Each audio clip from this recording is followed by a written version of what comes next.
ആയിഷയ്ക്ക് തീരെ വയ്യാതായി കട്ടിലിൽ കിടക്കുന്ന സമയത്ത് തൊട്ടടുത്ത് വന്നു നിന്ന ഭർത്താവിനെ ആയിഷ വിരലുകൊണ്ട് മെല്ലെ അടുത്തേക്ക് വിളിച്ചു. ഇക്ക, ഞാൻ മരിച്ചാൽ നിങ്ങൾ വേറെ കല്യാണം കഴിക്കുമോ? അതിൽ നൗഫൽ മറുപടി പറഞ്ഞു, ഇല്ല ആയിഷ, ഞാൻ വേറെ കല്യാണം കഴിക്കില്ല. അതെന്താ ഇക്ക കല്യാണം കഴിക്കാത്തത്? ഇക്ക കല്യാണം കഴിക്കണം.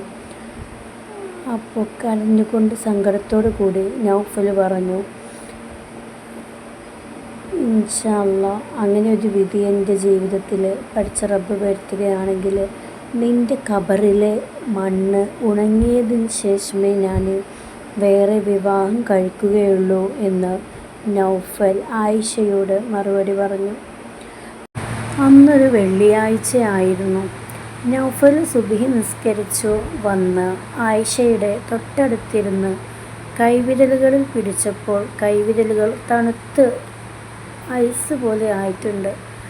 ആയിഷ, ആയിഷ, ആയിഷ, എൻ്റെ ആയിഷ എന്നിൽ നിന്ന് വിട പറഞ്ഞു.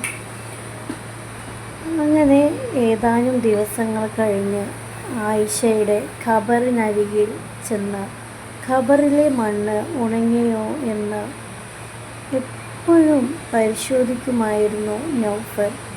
എന്നാൽ ഖബറിലെ മണ്ണ് നനഞ്ഞു വരിക എന്നല്ലാതെ ഉണങ്ങുന്നതായിട്ട് ഒരു ദിവസത്തിൽ ഒരു നിമിഷം പോലും നൗഫലിന് തോന്നാറില്ല.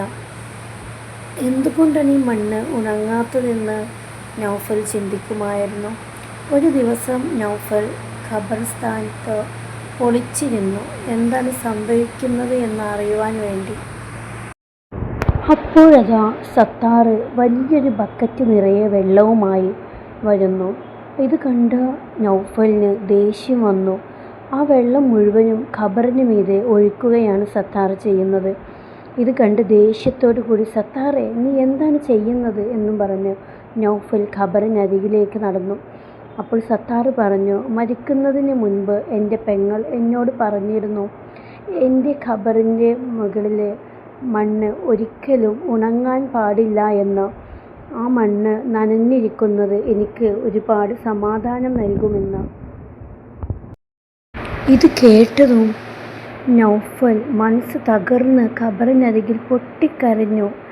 ആയിഷ, മരിച്ചാലും ഞാൻ വേറൊരു പെണ്ണിന് സ്വന്തമാകുന്നത് നീ ഇഷ്ടപ്പെടുന്നില്ല, നീ അത് ആഗ്രഹിക്കുന്നില്ല എങ്കിൽ ഒരിക്കലും ഞാൻ വേറൊരു പെണ്ണിന് മഹർ കൊടുക്കുകയില്ല.